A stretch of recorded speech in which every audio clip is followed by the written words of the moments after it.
Hi friends, today I will discuss about recombination frequency based problems. So firstly we know about the formula of recombination frequency. Recombination frequency equal to होता है total number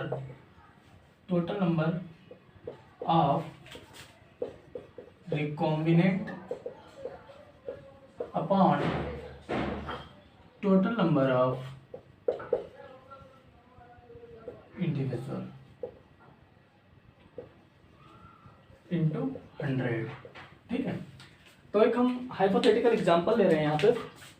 ये formula याद रखना है, ठीक है। इसको मैं साइड में लिख देता हूँ इस फार्मूले को।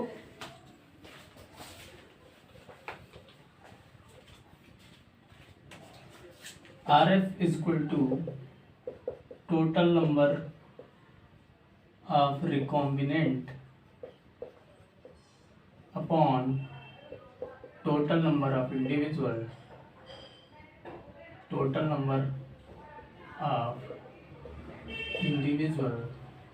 ये टोटल यहाँ पे शॉर्ट बनेगा इंटू 100। ठीक है, तो अब मैं बात करूंगा, एक हाइपोथेटिकल एग्जांपल लेता हूँ। देखो, और दो बातें याद ध्यान रखनी। जो रिकॉम्बिनेंट पहले हम बताते हैं कि मान लो मैंने एक हमारा है capital A, capital B, capital A, capital B, ये पेरेंट वन है। ठीक है, और हमारा पेरेंट सेकंड क्या है? Small B, small A, small B, small A, small B. ठीक है, अब क्या हुआ, हमारी क्रॉसिंग ओवर किसमें होती है? पैकाइटिन स्टेज में होती है, मियोसिस में। जब गैमीट बनेंगे तो वहां पे पैकाइटिन स्टेज में क्या होता है? क्रॉसिंग ओवर होती है। तो अब यहाँ पे क्या होगा? क्रॉस ओवर होगा। ठीक है, होमोलोगस क्रोमोसोम के बीच क्रॉस ओवर हुआ तो हमारा क्या बना? देखो, इसमें क्या बनेगा? पहले तो हमारा ये वाली स्ट्रैंड तो एज इट रहेगी, क्योंकि इसमें क्या है, ये रिकॉम्बिनेशन में या मतलब क्रॉसिंग ओवर में पार्टिसिपेट नहीं कर रही है। ठीक है, और इसके बाद जो हमारी ये स्ट्रैंड बनेगी तो ये वाली यहाँ पे क्या कर रहा है? रिकॉम्बिनेशन यहाँ पे हो रहा है, यहाँ पे क्रॉस ओवर हो रहा है। तो यहाँ से ये फिर क्या आ जाएगा? इधर से ये आ जाएगी। तो फर्स्ट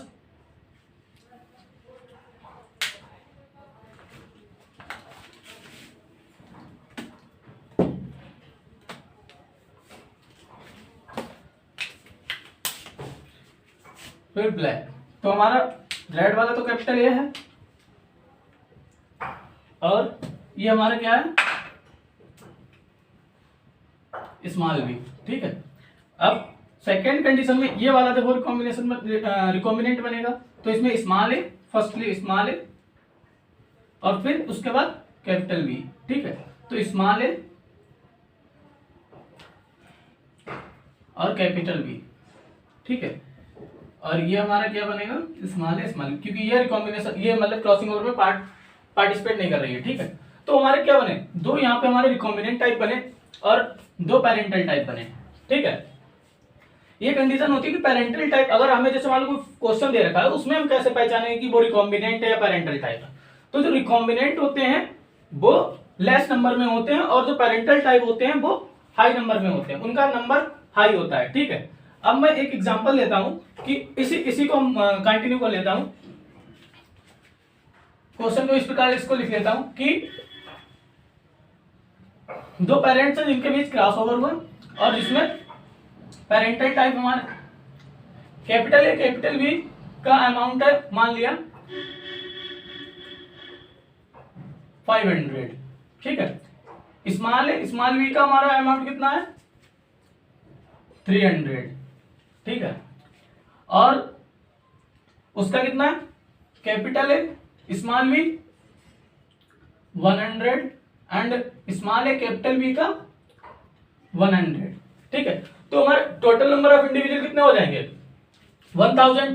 ठीक है, अब हमने कहा कि पेरेंटल टाइप और रिकॉम्बिनेंट टाइप को पहचानने का यही तरीका कि जो पेरेंटल टाइप में हमारा नंबर ऑफ ज्यादा इंडिविजुअल ज्यादा दे रखे होते हैं। ठीक है, और जो रिकॉम्बिनेंट होते हैं वो लेस नंबर में होते हैं। तो हम फार्मूला में इसको पुट कर देंगे, तो रिकॉम्बिनेंट टोटल कितने हैं?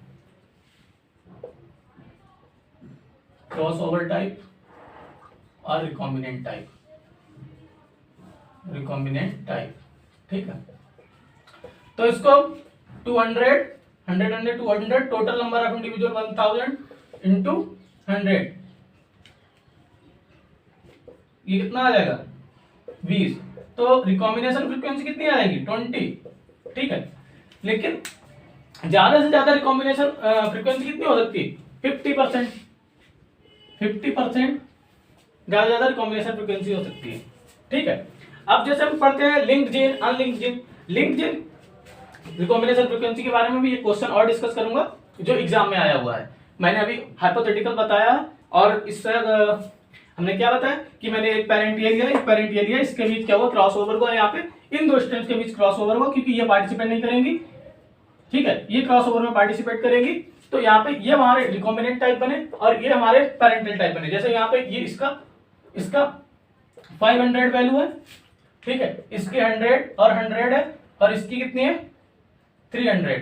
अब जो रिकॉम्बिनेंट टाइप होते हैं वो लेस नंबर में होते हैं और पेरेंटल टाइप जो होते हैं वो हाई नंबर में होते हैं, ठीक है। तो रिकॉम्बिनेशन फ्रीक्वेंसी का फार्मूला क्या है, टोटल नंबर ऑफ रिकॉम्बिनेंट, तो हमें रिकॉम्बिनेंट पता है 100 है, ठीक है, और टोटल नंबर ऑफ इंडिविजुअल 1000 है, डिवाइडेड उससे डिवाइड कर देंगे और मल्टीप्लाई 100 से कर देंगे तो हमारी रिकॉम्बिनेशन फ्रीक्वेंसी निकल आएगी 20%, ठीक है। अब बात कर लेता हूं लिंक्ड जीन और अनलिंक्ड जीन के बारे में, ठीक है।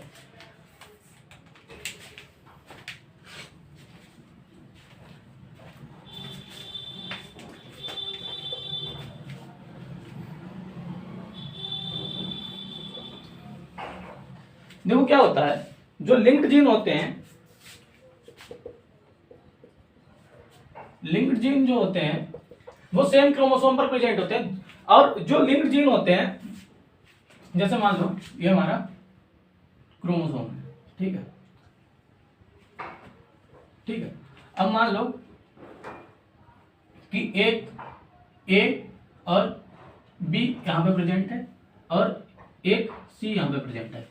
तो रिकॉम्बिनेशन जो क्रॉसिंग ओवर होने का चांस सबसे ज्यादा, अगर मान लो गैमीट फॉर्म होगा ड्यूरिंग द गैमीट फॉर्म, ये वाले तो इनके बीच क्रॉस ओवर होने का चांस कम होगा क्योंकि इनके बीच की दूरी कम है, ठीक है, और इनके बीच की दूरी ए और बी के बीच की दूरी भी ज्यादा है और ए और सी और ए के बीच की दूरी भी ज्यादा है। तो यहाँ पे क्या हो सकता है, यहाँ पे रिकॉम्बिनेशन, यहाँ पे क्रॉस ओवर हो सकता है। यहाँ पे अगर क्रॉस ओवर होगा तो ए और बी क्योंकि लिंक्ड है तो एक साथ गैमीट में, जिस गैमीट में जाएंगे एक साथ जाएंगे ये, ठीक है। तो क्या होते हैं लिंक्ड जीन, लिंक्ड जीन वो जीन होते हैं जो गैमीट फॉर्मेशन के दौरान एक साथ जाते हैं, ठीक है, गैमीट में। और लिंक्ड जीन ये एक केस ये भी कि सेम क्रोमोसोम पर प्रेजेंट होता है। अनलिंक्ड जीन जो होते हैं वो सेम क्रोमोसोम पर भी प्रेजेंट हो सकते हैं, जैसे कि इस केस में देख लो अनलिंक्ड जीन में मतलब हमारे रिकॉम्बिनेंट टाइप बने क्योंकि वहां पे क्रॉस ओवर होगा वो नॉन होमोलोगस क्रोमोसोम पर भी प्रेजेंट हो सकते हैं और सेम क्रोमोसोम पर भी प्रेजेंट हो सकते हैं। जैसे मान लो यहाँ पे मैंने सेम क्रोमोसोम पर प्रेजेंट है, तो सेम क्रोमोसोम पर प्रेजेंट है तो क्योंकि अब इसमें रिकॉम्बिनेंट हम इसे कैसे बोल रहे हैं अनलिंक्ड जीन है, क्योंकि क्या है कि ये ए और बी जो है वो एक दूसरे से काफी दूर है, या सी और ए जो है वो एक दूसरे से काफी दूर है, तो यहाँ पे क्रॉस ओवर हो सकता है, तो ये अनलिंक्ड है। तो जब गैमीट फॉर्म होगा तो ये एक दूसरे के साथ नहीं जाएंगे, इसलिए हम इन्हें बोल देते हैं अनलिंक्ड जीन, ठीक है। इसके बाद हम बात कर लेते हैं सिस एंड ट्रांस, जिसे हम क्या बोलते हैं कपलिंग एंड रिपल्सन फिनोमिना। सिस को बोलते हैं कपलिंग, इसे बोलते हैं रिपल्सन, ठीक है। जब क्या होता है, जैसे सिस कंडीशन कौन सी होगी हमारी, सिस कंडीशन ये होगी कैपिटल बी और स्मॉल बी, ठीक है। ये हमारी क्या होगी सिस कंडीशन या कपलिंग, ठीक है। इसमें क्या है, जो हमारे जीन प्रेजेंट है वो सेम टाइप के प्रेजेंट है क्रोमोसोम पर। जो हमारा क्रोमोसोम है, क्रोमोसोम पर जो एलील प्रेजेंट है हमारे, जो जीन या इसे जीन बोल लो या एलील बोल लो, जो जीन है वो सेम जीन प्रेजेंट है, ठीक है, सेम क्रोमोसोम पर। अब ये यहाँ पे सेम है, ठीक है, ए और बी एक दूसरे पे कैपिटल प्रेजेंट है, स्मॉल एक पे प्रेजेंट है, ठीक है। तो इस कंडीशन को हम बोल देते हैं सिस या कपलिंग, ठीक है। तो इसमें जो पेरेंटल टाइप बनेंगे वो बनेंगे A B and small A small B, और रिकॉम्बिनेंट कैसे बनेंगे, कैपिटल ए स्मॉल बी और स्मॉल ए कैपिटल बी, ये हमारे रिकॉम्बिनेंट बनेंगे सिस की कंडीशन में। अगर हम वही बात करते हैं ट्रांस के केस में, तो ट्रांस के केस में क्या होता है, स्मॉल ए कैपिटल बी और यहां पे हमारा क्या आ जाएगा, कैपिटल ए स्मॉल बी। ठीक है, तो इस कंडीशन में क्या है, इस कंडीशन में जो एक क्रोमोसोम पर सेम जीन प्रेजेंट नहीं होते हैं। अब जैसे यहाँ पे मान लो स्मॉल ए और कैपिटल बी है, और यहाँ पे कैपिटल ए स्मॉल बी है, दोनों डिफरेंट है, सेम ही क्रोमोसोम पर प्रेजेंट है, तो इस कंडीशन को हम ट्रांस बोल देते हैं। अब ट्रांस में हमारा पेरेंटल टाइप कैसा बनेगा, अब मान लो अब इसमें अगर हम देखेंगे तो इसमें हमारा पेरेंटल टाइप क्या बनेगा, small A capital B, capital A small B, और हमारा रिकॉम्बिनेंट टाइप कौन सा बनेंगे, कैपिटल ए कैपिटल बी और small A small B.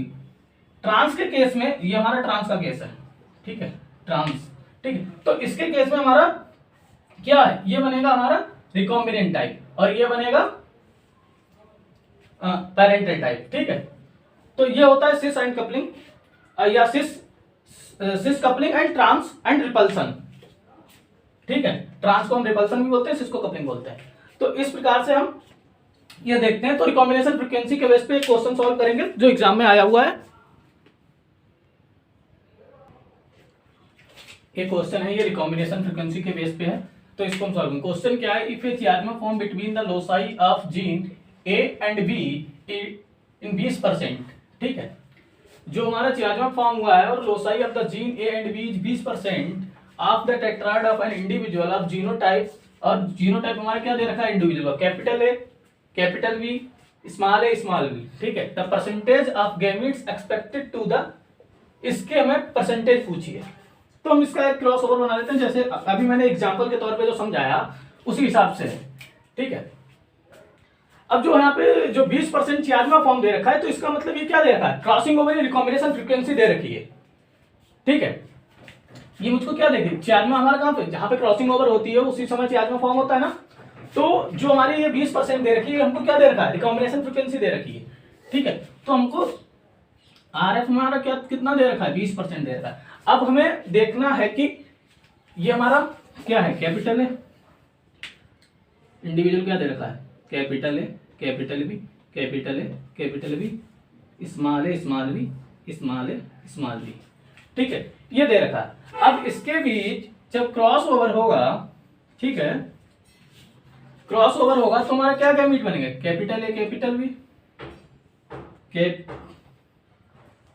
Capital A small B और small A capital B small A small B. ठीक है, तो ये कंडीशन आई। अब हमको किसकी फ्रीक्वेंसी निकाली, अब रिकॉम्बिनेशन फ्रीक्वेंसी कितनी है, दोनों की तो रिकॉम्बिनेशन फ्रीक्वेंसी 20% दे रखी है। ठीक है, 20% हमको रिकॉम्बिनेशन फ्रीक्वेंसी दे रखी है। अब हमसे पूछा किसका है, पूछा हमसे है कैपिटल ए स्मॉल बी का। तो दोनों जब रिकॉम्बिनेंट हैं उनकी फ्रीक्वेंसी 20% हमको दे रखी है, टोटल जो रिकॉम्बिनेंट बने वो 20% हैं, तो एक की हमारे पास कितनी निकल के आ जाएगी, देखो क्या हुआ, 20 में से अगर 20% है हमारे रिकॉम्बिनेशन, तो इसका मतलब 80% हमारे क्या होगा, पेरेंटल टाइप होगा, जिसमें से एक पेरेंट ये 40 होगा, ये पेरेंट 40 होगा। लेकिन हमें यहाँ पे ये कंफ्यूजन नहीं करना, सीधा सीधा क्वेश्चन दे रखा है, 20% रिकॉम्बिनेशन फ्रीक्वेंसी दे रखी है और रिकॉम्बिनेंट हमारे दो बने, capital A small B small A capital B. ठीक है, तो हमसे पूछे किस वाले रिकॉम्बिनेंट के बारे में, कैपिटल ए स्मॉल बी के, तो दोनों की 20% रखी तो एक की 10% आ जाएगी। तो इस प्रकार हम क्वेश्चन सॉल्व कर लेंगे। ठीक है, तो कैपिटल ए स्मॉल बी की रिकॉम्बिनेशन फ्रीक्वेंसी कितनी आ जाएगी, 10% आ जाएगी। ठीक है, अब इसी प्रकार एक क्वेश्चन हम सॉल्व करेंगे जीन ऑर्डर के बेस पे, जो हमारा जीन ऑर्डर पे क्वेश्चन आते हैं। ठीक है,